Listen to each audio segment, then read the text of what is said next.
Ça fait plaisir d'être ici ce matin. Je ne suis pas souvent de ce côté-ci, mais pour moi, c'est une joie toujours de partager la parole de Dieu.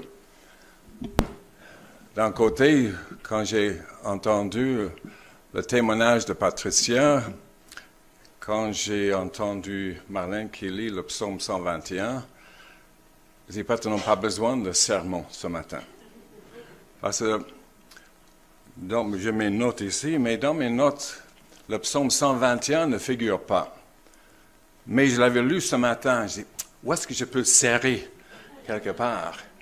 Mais c'était serré pour moi. Et je pense que c'est Dieu qui nous parle par cela, parce que c'est un peu dans le même thème de ce que je veux partager. Comme vous avez déjà vu ce matin, que le thème c'est « Entre bonnes mains ». Mais avant cela, on a prié ensemble. Notre Dieu et bon Père Céleste, nous sommes ici ce matin pour te louer et t'adorer ensemble. Maintenant, nous ouvrons ta parole pour la méditer. Je viens parler dans la faiblesse. Prends mes mots aussi inadéquats et utilise-les pour la gloire de ton nom et l'encouragement de ton peuple.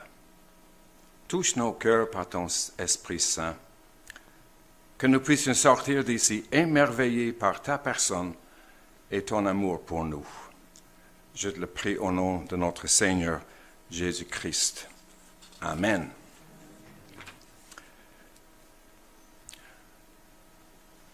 Vous n'avez pas besoin de moi de vous rappeler que nous vivons une période d'incertitude. Si c'est sur le plan international, le plan financier, sur le plan politique, il n'y a pas grand-chose de très stable aujourd'hui. Et je pense qu'on peut dire qu'on a peur de l'avenir, on a peur de demain. Et quand on regarde la situation de notre société, de notre monde, nous avons vraiment besoin de se sentir en sécurité. Est-ce que nous pouvons dire que nous sommes entre bonnes mains aujourd'hui? Je réfléchis à quelque chose qui s'est passé il y a une cinquantaine d'années. J'avais besoin d'une intervention chirurgicale. Mais j'ai eu un avantage, car à ce moment-là, dans ma vie, je travaillais comme infirmier et je travaillais dans une salle d'opération. J'avais assisté des chirurgiens quand ils opéraient et tout ça, je connaissais bien, mais je connaissais bien toute l'équipe. Je connaissais tous les chirurgiens, parce que c'est un petit hôpital. Je les voyais à l'œuvre, mais j'ai pu choisir mon chirurgien préféré.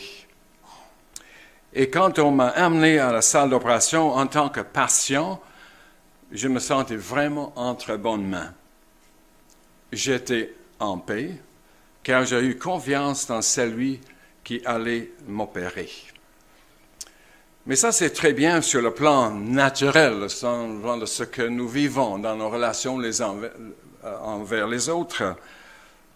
Mais quand nous pensons à notre relation avec Dieu, sentons-nous être entre bonnes mains? La question se pose, est-il là pour nous dans tout ce que nous vivons? Et pour répondre à ces questions, j'aimerais d'abord regarder la relation de Dieu avec son peuple, avec le peuple d'Israël. Je vais lire quelques versets dans Exode chapitre 28. Exode, quand il s'agit de toute la construction du tabernacle, tout ce qui se passe autour de cela, ce n'est pas la lecture plus facile. Et je dois confesser que j'ai souvent lu et je passe outre, surtout quand il parlait des vêtements, des sacrificateurs et tout le reste. Je lisais, mais je ne peux pas répéter après ce que je viens de lire, parce que pour moi, la mode et tout ça, ce n'était pas très attrayant. Mais cette année, j'avais commencé de lire la Bible, mais au lieu de passage à gauche à droite, comme j'ai fait l'année passée, mais de A à Z, de commencer Genèse et de lire jusqu'à la fin. Je tombe bien sûr dans Exode et ce chapitre 28 m'a passionné. J'étais dans la joie quand je l'ai lu. Mais pour vous, ce matin, je ne vais pas lire tout le chapitre. D'ailleurs, à la maison, vous pouvez lire tout ce qui a rapport avec la construction du tabernacle, tous les détails, et aussi le chapitre 28. Mais j'ai choisi quelques versets dans le chapitre 28 de Exode. Alors, écoutons la parole de Dieu. Dieu dit, fais approcher de toi Aaron, ton frère, et ses fils, et prends-les parmi les enfants d'Israël pour les consacrer à mon service dans le sacerdoce. Aaron et les fils d'Aaron, Nadab, Abihu, Éléazar et Ithamar. Tu feras à Aaron, ton frère, tes vêtements sacrés pour marquer sa dignité et pour lui servir de parure. Tu parleras à tous ceux qui sont habiles, à qui j'ai donné un esprit plein d'intelligence, et ils feront les vêtements d'Aaron afin qu'ils soient consacrés et qu'ils exercent mon sacerdoce. Et puis le verset 6, ils feront l'éphod d'or, de fil bleu, pourpre, cramoisi, de fin lin, retors. Il sera artisanellement travaillé.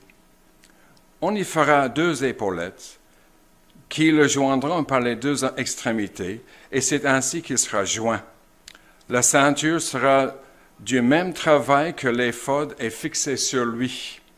Elle sera d'or, le fil bleu, pourpre et cramoisi, et de fin lin retors. Tu prendras 2 pierres d'onyx, et tu y graveras les noms des fils d'Israël, 6 de leurs noms sur une pierre, et 6 autres sur la seconde pierre, après l'ordre de naissance. Tu graveras sur les 2 pierres les noms des fils d'Israël, comme on grave les pierres et les cachets. Tu les entoureras de montures d'or. Tu mettras les 2 pierres sur les épaulettes de l'éphod, en souvenir des fils d'Israël. Et c'est comme souverain sacrificateur, Aaron portera leur nom devant l'Éternel sur les 2 épaules. Et puis le verset 15, tu feras le pectoral du jugement, artisanal travaillé. Tu le feras du même travail que l'éphod, et tu feras d'or, le fil bleu, pourpre, cramoisi et de fin lin retors. Il sera carré et double. Sa longueur sera d'un empan et sa largeur d'un empan. Tu y enchâsseras une garniture de pierre, 4 rangées de pierres.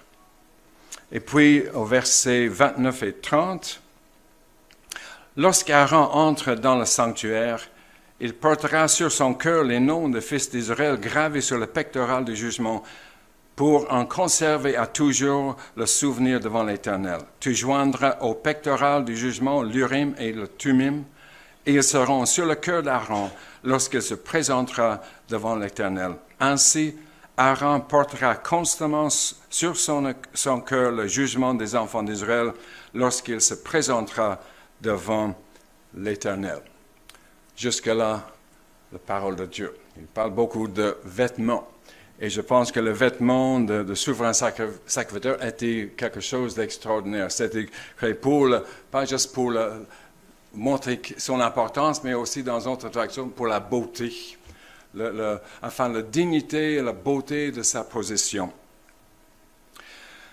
Dieu a fait sortir son peuple d'Égypte. Il les a conduits hors de l'esclavage.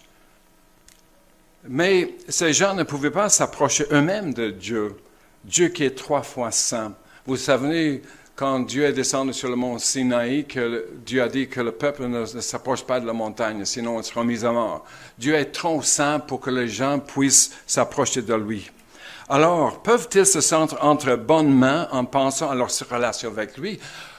Oui, peut-être quand ils ont vu la mer s'ouvrir, ils ont parti, Dieu est avec nous.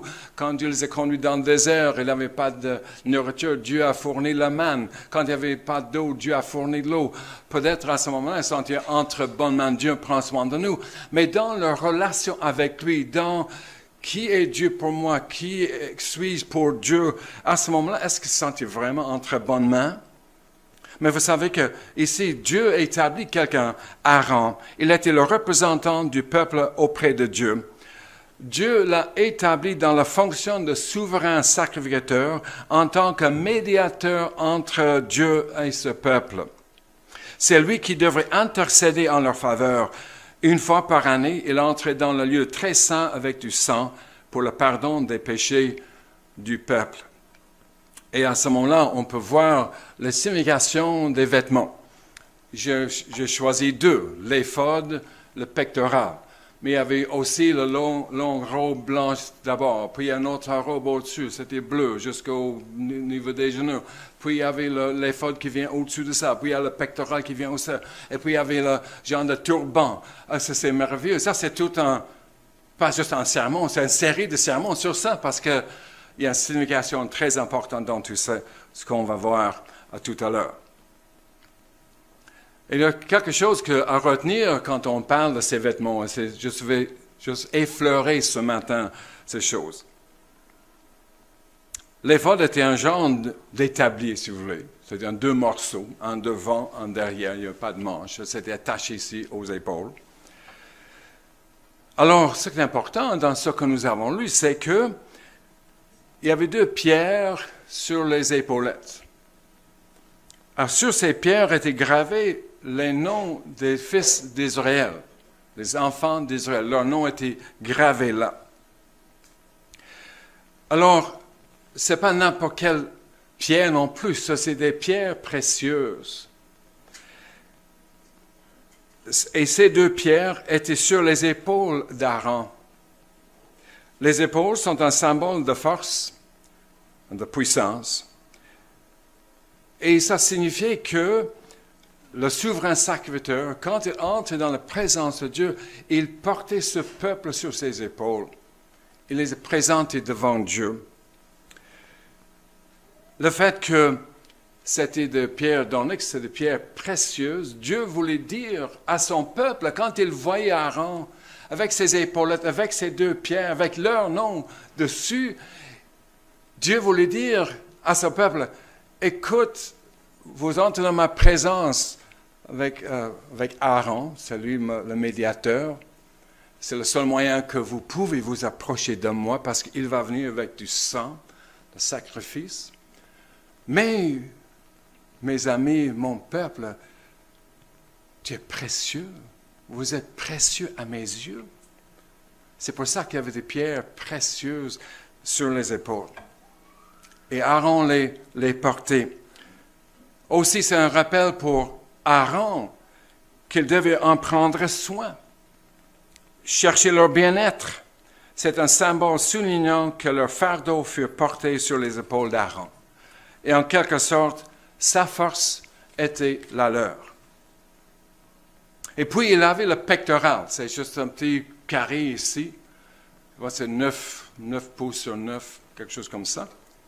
Je n'ai pas lu tous les pierres qui étaient, c'est toutes des pierres différentes.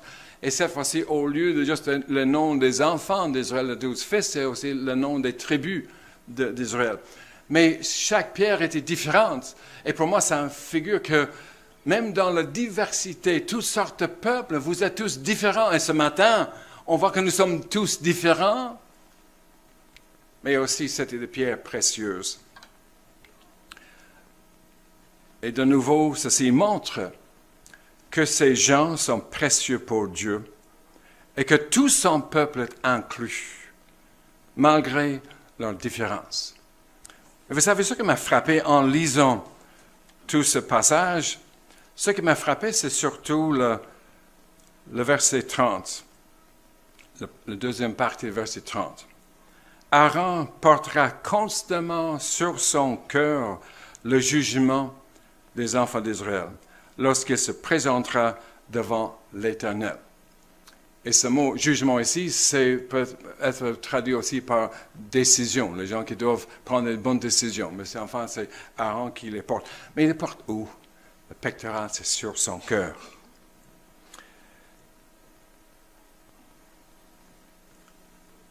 Ceci illustre l'amour de Dieu pour son peuple. Ils sont portés par lui, ils sont aimés de lui. Et quand les gens voyaient Aaron entrer dans la présence de Dieu, ils devaient se sentir vraiment entre bonnes mains. On figure pour Dieu. Nous sommes importants pour Dieu. Nous sommes précieux à ses yeux.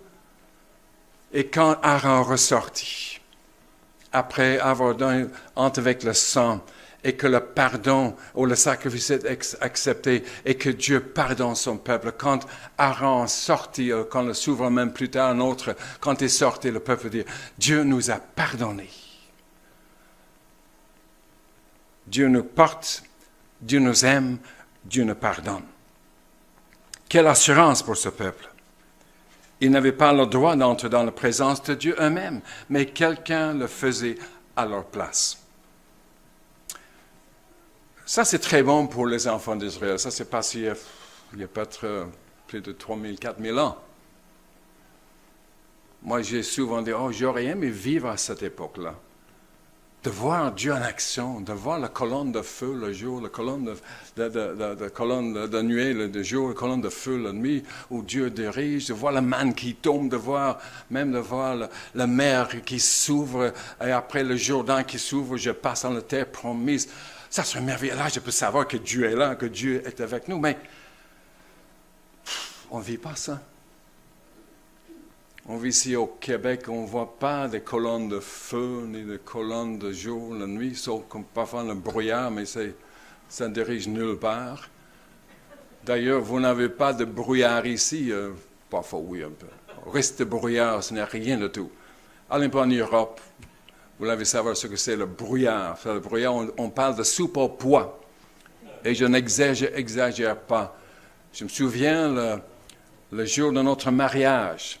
Toute la semaine avant, on faisait comme aujourd'hui. C'est le mois de février, qu'est-ce que vous voulez. Il faisait très beau, soleil brillant tous les jours.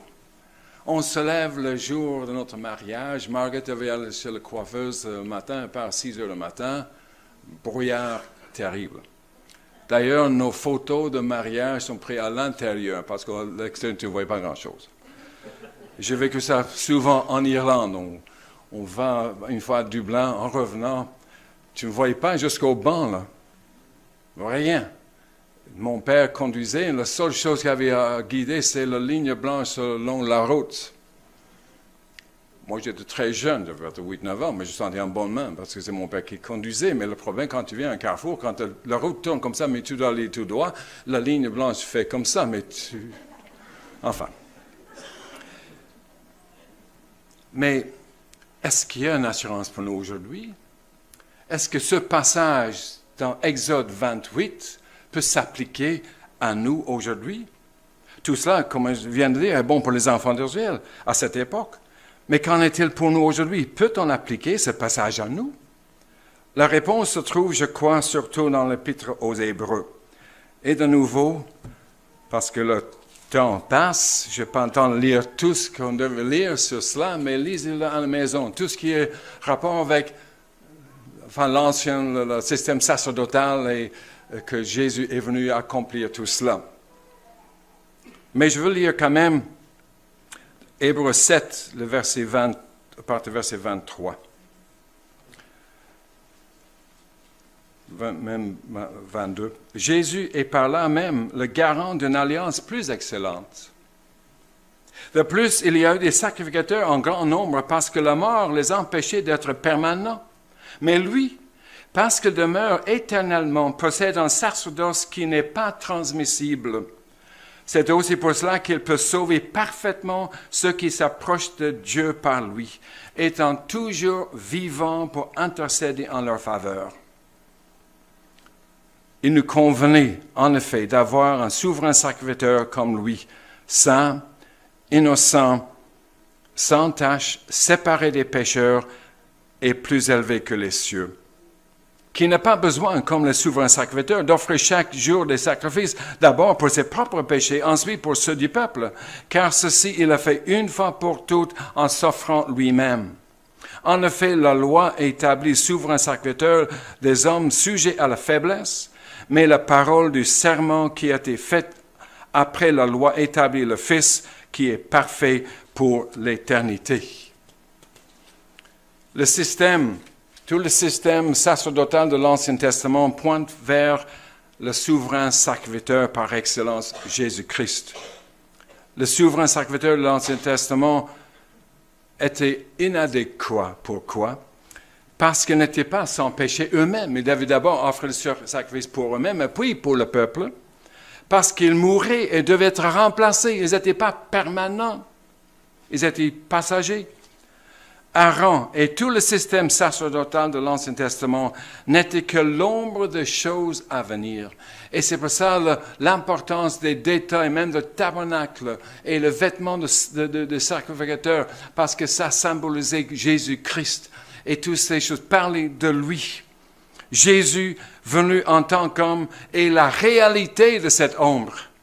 Jésus est notre souverain sacrificateur et c'est lui qui intercède pour nous auprès de Dieu. Et si les vêtements du sacrificateur en Israël symbolisaient la fonction de Jésus, nous pouvons savoir qu'il nous porte sur ses épaules et que nous sommes précieux aux yeux de Dieu. C'est lui qui fait entrer dans la présence de Dieu. Vous savez, quand Jésus est crucifié, quand il est mort, le voile, comme on a entendu la semaine passée, le voile est déchiré en deux. Il y avait libre accès auprès de Dieu. C'est en Jésus que nous avons le droit d'entrer Dieu. Nous sommes faibles, mais il est fort. Nous sommes les cibles de notre ennemi Satan, mais Jésus est plus fort que celui qui est dans le monde. Nous sommes parfois découragés. Il nous porte. Nous trébuchons dans notre marche avec lui. Il nous porte. Nous passons par des moments de doute. Il nous porte. Les poids des circonstances pèsent sur nous si souvent et nous n'avons pas toujours la force de continuer. Mais il nous porte. Et ce qu'il a commencé en nous, il va l'accomplir. D'ailleurs, Jésus lui-même a donné cette promesse, « Venez à moi, vous tous qui êtes fatigués et chargés, je vous donnerai du repos. » Mais pas seulement il nous porte sur ses épaules. Ça veut dire qu'on dépend de sa force, pas de la nôtre. Peut-être vous êtes autrement que moi, peut-être vous avez la force de faire ce que vous devez faire en tant que chrétien. Moi pas. Je dépends de lui, mais je me réjouis parce que ma force n'est pas en moi, ma force est en lui. C'est lui qui est ma force. Jésus nous apporte sur ses épaules des pierres précieuses. Ton nom y est gravé. D'ailleurs, la Bible dit que c'est gravé sur la paume de sa main. Il n'y a pas besoin de regarder ici pour te voir. C'est là. Voilà Albert. Voilà. Attends, je vais voir Guy. Marguerite. D'autres. Non, mais tous. Quand on vient à Jésus-Christ, on est inscrit. Alors, sa force est la nôtre. Mais pas seulement cela. Il y a aussi le pectoral, porté sur le cœur. Jésus nous porte sur ses épaules, mais Jésus nous porte aussi sur son cœur. Là, nos noms sont gravés, il nous connaît à fond et il nous aime. La Bible déclare que nous sommes les bien-aimés de Dieu et que rien au monde ne peut nous séparer de son amour en Jésus-Christ. Notre force est en lui. Nous sommes aimés de lui. Si nous sommes en Christ aujourd'hui, nous sommes entre bonnes mains, malgré les circonstances. Je donne une illustration de cela. Vous savez, pour la plupart, que Margaret et moi, nous avons fait un voyage cet été. On a traversé ce beau pays. J'ai pu même planter mes 2 pieds dans le Pacifique. Alors, c'était merveilleux, mais ce qui était frappant, c'était surtout les rocheuses. Et d'autres aussi, très beaux, de beaux paysages, mais les rocheuses, c'est tellement majestueux, tellement impressionnant. Et je dis, quel spectacle! En arrivant vers les Rocheuses, on était quoi, vingtaine de kilomètres, trentaine de kilomètres, on est supposé les voir, mais ce jour-là, il avait plu, il y avait un peu de brouillard. Je dis, Marguerite, supposé il y avait des montagnes ici, ils sont très beaux si on peut les voir. Heureusement, le brouillard est passé, et puis on a passé une semaine dans cette région-là, c'était merveilleux, extraordinaire. La grandeur et la beauté de la création de Dieu étaient là devant nous. Mais il faut dire aussi qu'on peut voir quelque chose de ça ici, même au Québec. D'ailleurs, on allait un voyage vers Stoneham, mais Marc m'a dit, mais pourquoi est-ce qu'on a payé tant d'argent pour aller voir de belles choses? Parce qu'on les a ici. Mais enfin, c'est différent quand même. Quel grand Dieu que nous avons, le Dieu qui a créé toutes ces choses. Et puis un jour, j'ai marché sur un petit sentier dans un boisé. C'est au milieu de toute cette splendeur, cette puissance, cette stabilité. Et tout d'un coup, j'ai vu une petite fleur toute délicate au bord du sentier.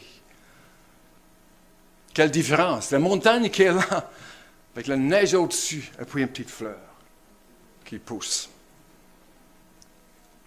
Et parce que j'ai un cœur sensible, je me suis arrêté, j'ai pris une photo de cette petite fleur. Et une pensée est venue dans mon esprit. Si Dieu, qui a créé ces montagnes si majestueuses et qui les garde en place, je lève les yeux vers les montagnes. Le psaume 121, vous voyez. D'où vient mon secours? Pas de ces montagnes. Mon secours dans l'éternel. Mais si Dieu, qui a créé ces montagnes si majestueuses et qui fait pousser et prend soin de cette petite fleur, toute délicate, si fragile, si lui est le Dieu qui est avec moi, qui me porte, qui prend soin de moi dans son amour, alors je suis vraiment entre bonnes mains et je peux faire face à l'avenir avec toutes ces incertitudes et ça avec confiance. Et je pense, je suis revenu de ce voyage avec cette pensée-là. Ce grand Dieu, le Dieu de choses grandioses, mais le Dieu des petites choses. J'ai un Dieu qui me garde parce qu'il est puissant, il est fort, mais un Dieu qui m'aime dans ma faiblesse. Et je sais que je suis faible, je suis délicat, fragile, mais c'est le Dieu qui m'aime. Et c'est ça qui fait toute la différence. J'aime conclure avec ces versets ici dans Hébreux chapitre 4.